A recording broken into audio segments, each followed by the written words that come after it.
Halo everybody semua, film dibuka dengan memperlihatkan sebuah keluarga yang sedang berdoa di pemakaman. Terlihat seorang pemuda yang merupakan cucu si nenek menggodanya, beberapa cucu dan anaknya tidak bisa menghadiri acara hari itu. Si nenek merasa kecewa dengan ketidakhadiran anggota keluarga yang lainnya. Setiap tahunnya, keluarga besar M dari ibunya selalu mengunjungi makam kakek buyut. Hal ini merupakan seruan dari neneknya, Meng Ju, karena merasa orang yang sudah meninggal juga harus dikunjungi sekaligus ajang agar anak dan cucunya bisa berkumpul. M dan dua pamannya, Qiang dan Sui, tampak mulai bosan dengan tradisi ini. Ketika disuruh membantu menaburkan bunga pada makam buyutnya oleh sang ibu, M malah tenggelam dengan game di ponselnya meski pada akhirnya tetap menurut.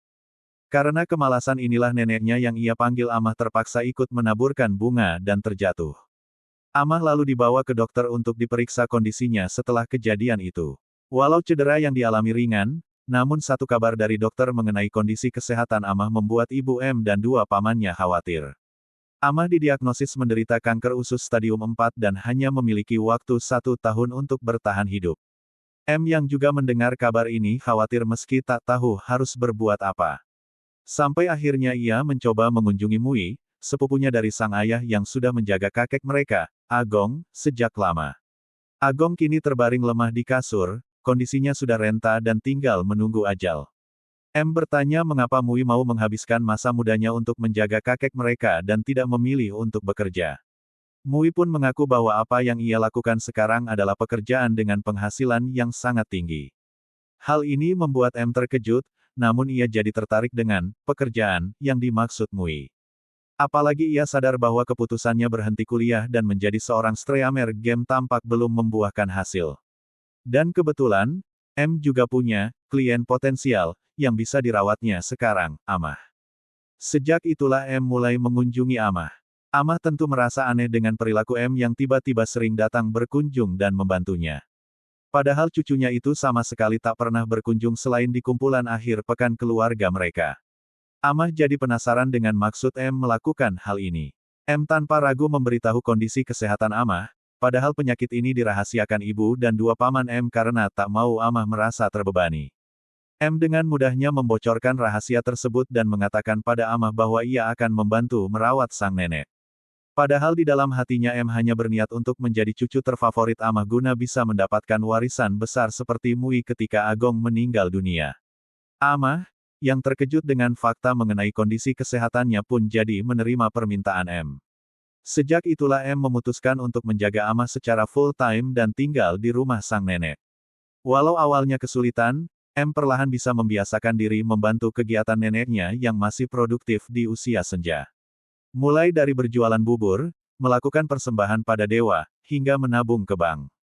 M juga membantu Amah mandi hingga menaiki tangga, serta sigap menemani ketika neneknya itu harus rutin menjalani kemoterapi dengan antrean yang sangat panjang di rumah sakit. Tanpa disadari, hari-hari yang dilewati bersama membuat M jadi tulus merawat sang nenek. Terutama ketika M menyadari bahwa Amah tak mendapat perhatian yang cukup dari dua anak lelakinya, Hyang dan Sui. Padahal, Amah selalu membantu dan mendahulukan keperluan dua paman M tersebut. Hyang memang kini tampak menjalani hidup yang sempurna. Ia punya penghasilan tetap yang besar dari trading saham dan tinggal bersama istri serta putri semata wayangnya yang pintar. Kesempurnaan ini sayangnya membuat Hyang terkadang lupa pada Amah. Meski Hyang pernah menawarkan agar sang ibu bisa tinggal dengannya, Amah tak merasakan ketulusan dari putra tertuanya tersebut. Sui, si bungsu yang kehidupannya paling bermasalah dibanding kedua kakaknya, juga tampak acuh tak acuh pada Amah.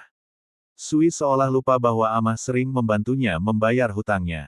Namun Sui malah memanfaatkan kebaikan ibunya itu untuk terus meminta uang. Bahkan suatu ketika M dan Amah pernah memergokinya mengambil tabungan Amah. M tahu bahwa Sui memiliki hutang banyak yang harus dilunasi karena kebiasaan buruknya dalam berjudi, namun ia merasa pamannya tak pantas untuk terus menyusahkan Amah. Alhasil, M pun memberikan kalung perak warisan Agong dengan harapan Sui tak datang lagi ke rumah Amah. Kesal dengan perlakuan dua pamannya, M berusaha untuk menyadarkan neneknya akan hal itu. Namun, Amah tak mempercayai apa yang diucapkan M karena ternyata M juga dipandang sebagai cucu yang hanya ingin menuai darinya. Hal ini lantaran Amah pernah kedatangan orang yang berniat membeli rumahnya. Amah terkejut ketika mengetahui bahwa M diam-diam mengiklankan rumahnya secara daring. Meski tak pernah mengungkapkan masalah ini, hal ini membuat Amah kecewa dan menyuruh M untuk berhenti merawatnya juga kembali ke rumah. M sangat sedih dengan permintaan tersebut, apalagi sekarang ia sudah melupakan intensi awalnya yang buruk pada Amah. Kini, ia menyayangi Amah dengan tulus meski tak pernah tahu perbuatannya dulu sudah diketahui oleh sang nenek. Amah pun kembali tinggal sendiri. Menjalani kegiatannya tanpa menyadari bahwa ia juga merindukan kehadiran M. Kondisi kesehatan Amah pun tak kunjung membaik. Bahkan, dokter berkata bahwa sudah tak ada harapan bagi Amah untuk bertahan meski harus terus menjalani kemoterapi. Kabar ini membuat M dan ibunya semakin terpukul. Sui dan Hyang juga mengetahuinya, namun Sui tampak tak peduli sementara Hyang malah mendesak ibu M untuk mulai mengurusi surat warisan Amah. M kembali dikecewakan dengan kedua pamannya, dan hal inilah yang membuatnya berusaha membujuk Amah untuk tidak memberikan warisan pada dua putranya yang tak tulus itu. Sayangnya kasih sayang Amah pada anak-anaknya tidak pernah pudar sekalipun dikecewakan oleh mereka. Amah memutuskan untuk membagi warisannya dan memberikan Sui rumahnya karena tahu putra bungsunya itu punya hutang besar. Padahal, akhirnya Sui menjual rumah tersebut dan malah memasukkan Amah ke panti jompo. M yang awalnya sakit hati dengan keputusan Amah, perlahan mulai bisa menerima ini. Ia berniat untuk merawat Amah di rumahnya bersama sang ibu karena tak tega melihat sang nenek di panti jompo. Mereka pun menghabiskan waktu bersama sampai ajal menjemput Amah.